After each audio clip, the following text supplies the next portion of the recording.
경제하는 사람들의 마음을 읽어보는 코너 호모 이코노미쿠스입니다. 근데 퇴직한 거 왜 말 안 했어?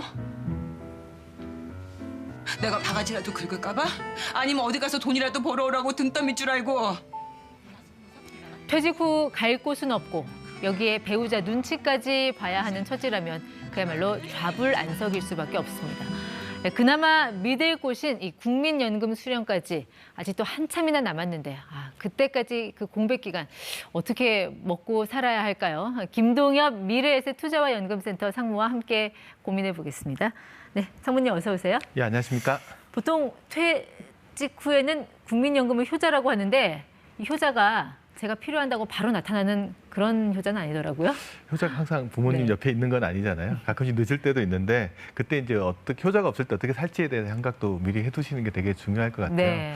우리나라 직장인들 같은 경우 보통 정년이 60세라고 하지만 사실상 그것보다 좀 빨리 은퇴하시는 분도 꽤 있으시잖아요. 보통 55세, 60세 사이에 많이 하시는데 그렇죠. 네. 국민연금이라는 게 원래는 60세부터 지급하기로 돼 있었는데 예. 지금 현재 조금씩 시기가 늦춰져서 1969년도 이후 출생자 같은 경우에는 65세부터 받으시거든요. 그럼 계산을 해보면 짧으면 한 5년, 네. 길면 한 10년 정도의 소득 공백 기간이 발생을 하고요. 그 기간을 어떻게 버텨내느냐에 네. 따라서 노후 생활의 성패가 좌우된다고 할 수 있을 것 네, 같습니다. 그러니까 출생 연도에 따라서 국민연금을 수령하는 그 시기가 달라진다라는 말씀이신 것 같아요. 그렇죠. 지금 네. 현재 같은 경우는 한 62년생 분들이 60년생부터 은퇴하시면서 한 62세부터 네. 받으시거든요.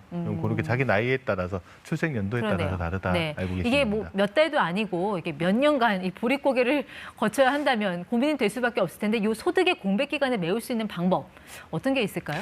내가 쓸 수 있는 무기가 뭐냐 이걸 한번 확인해 보셔야 되는데 은퇴자분들이 가지고 있는 자산 중에 규모가 제일 큰 게 어떻게 보면 집이잖아요. 네. 그 집을 활용해서 연금을 받을 수 있는 방법으로 이제 주택연금이라는 제도가 네. 있으니까 그 부분도 한번 관심 깊게 지켜보실 필요가 있을 것 그러니까 같습니다. 내 집을 담보로 맡기고 이제 매달 연금을 받는 거죠. 예, 맞습니다. 집이 있으면 누구나 이 주택연금 가입할 수 있는 건가요? 일단 조건이 필요한데요. 일단 나이 조건이 있어요. 나이는 이제 부부 중에 연장자를 기준으로 네. 하는데 55세가 넘어가셔야 되고요. 주택은 이제 가격 기준이 있는데 예. 여러 주택이라도 상관은 없는데 다주택자도 상관은 없는데 전택 공시 가격 기준으로 9억 원이 넘지 않으셔야지 가입을 할 수 있고요. 일반적으로 이제 주거용 오피스텔도 가입할 수 있냐 이런 거 네. 물어보는데 그것도 가능합니다. 이제 전체적으로 가격, 나이 조건을 네. 잘 보시면 될 것 같습니다. 중요한 거는 내가 얼마를 받을 수 있냐. 그렇죠. 어느 예. 정도 연금 받을 수 있습니까? 일단 주택연금액을 결정하는 기준은 크게 두 가지인데요. 하나는 나이입니다. 네. 이때 나이는 부부 중에 나이 적은 사람을 기준으로 한다라고 보시고 예. 나이가 많을수록 연금은 많이 받습니다. 왜냐하면 전체적으로 수령하는 기간이 짧아지니까 그렇고요. 두 번째는 이제 집값이죠.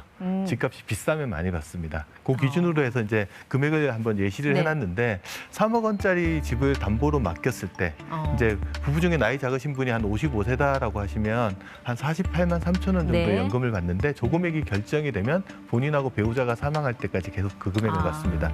근데 같은 금액이라고 하더라도 65세인 분이 신청을 하시면 예. 한 76만 5천 원 정도 받으니까 나이가 많아지면 조금 더 많이 받는다라고 보시고요. 집값 기준으로도 보시면 집값이 한 6억 원 정도 되시는 분은 55세부터 받으시면 한 96만 네. 7천 원 정도 계속 받으시는 거고 65세부터 받으시면 한 153만 원 정도 받으니까 집값 기준, 나이 네. 기준을 잘 보시면 됩니다. 그 집값은 사실 계속 변하는 거지만 가입 당시의 집값으로 그렇죠. 연금이 결정되는 거죠? 많이 물어보는 게 네. 가입하고 집값이 오르면 연금이 늘어나느냐 물어보는데 가입 당시에 금액이 한번 결정되면 이후에 집값이 오르든 떨어지든 상관없이 동일한 금액의 연금을 받게 됩니다. 네.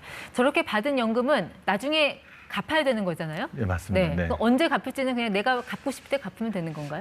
일단 본인이 나 이제 주택연금이 필요 없어라고 생각하시면 네. 언제든지 그때까지 받았던 주택연금에 가고요. 이자랑 수수료 부분을 다 갚으시면 네. 청산을 하실 수가 있습니다. 근데 보통 이제 그런 경우보다는 본인하고 배우자가 다 사망하실 네. 때까지 연금 수령하시잖아요. 그럼 이제 다 돌아가시고 나면 이제 자녀가 상속인이 이제 그거를 상환하게끔 되도록 되어 네. 있다고 보시면 됩니다. 일종의 후불제 연금 뭐 그렇죠. 이렇게 보면 될 일반적인 것 같아요. 연금은 네. 돈을 먼저 내고 연금을 나중에 그러니까요. 받는데 주택연금 같은 경우는 주택을 담보로 연금을 먼저 받고 난 네. 다음에 나중에 청산하는 구조를 가지고 있다라고 보시면 됩니다. 근데 내가 한 6억짜리 집 담보로 연금을 이제 수령을 했는데 6억 이상으로 연금을 받았다. 그럼 나중에 상환할 때 뭐 어떻게 해야 되는 겁니까? 그런 경우에는 이제 집을 팔아도 부채를 다 못 갚는 경우잖아요. 그럼 어떡하나 이런 고민을 하시는데 그때는 부족한 부분을 갚지 않으셔도 상관은 없습니다. 반대의 경우도 있을 수 있어요. 이제 내가 받은 연금액보다 주택을 매각했을 때 금액이 더 클 수도 네. 있잖아요. 그런 경우에는 남은 금액을 상속인한테 돌려줍니다. 아, 그러니까 집값이 하락하거나 네. 아니면 또 지나치란 말은 좀 그렇지만 오래 살아서 네. 많이 받을 경우나 그런 경우 부채가 더 큰 경우에는 네. 상환 부담이 없기 때문에 그게 이제 어. 주택연금에서 주로 강조하는 장점 중에 하나라고. 그러니까 내가 이야기합니다. 연금을 더 많이 수령했더라도 정부가 남은 건 다 내준다라는 그런 그렇죠. 뭐 거네요. 일단 제도상으로 그렇게 돼 있습니다. 뭐 네. 특별히 제가 손해 볼 일은 없겠네요. 뭐 그렇죠. 전체적으로 이제 수수료 부분이 조금 들어가기는 하지만 네. 수수료는 그렇게 오래 살거나 집값이 떨어질 때 대한 대비라고 보시면 될 것 같습니다. 네. 어쨌든 이 소득 공백 기간을 어떻게 보느냐에 따라서 어떻게 보내느냐에 따라서 이제 인생 후반전이 달라지니까 이 주택연금 외에 뭐 다른 방법도 어떤 게 있을까요? 아까 말씀드린 국민연금이 자기가 받는 나이가 정해져 있다고 말씀드렸잖아요. 그러니까 수급 개시 시기라고 하는데 네. 그 시기를 좀 당겨봤을 수 있는 제도가 있는데 그걸 이제 조기 노령연금이라고 합니다. 흔히 노령연금 하면은 또 다른 연금인가 하는데 그건 아니고 국민연금이죠. 국민연금 중에 노후에 받는 연금을 그렇죠. 노령연금이라고 하고요. 네. 당겨받아서 조기 노령연금이라고 한다고 얼마나 보시면 됩니다. 당겨받을 수 있어요? 근데 자기가 받을 수 있는 나이를 기준으로 해서요. 네. 최장 5년 정도를 당겨받을 수 있습니다. 근데 당겨받으려면 일단 소득 네. 활동에 종사하지 않아야 돼요.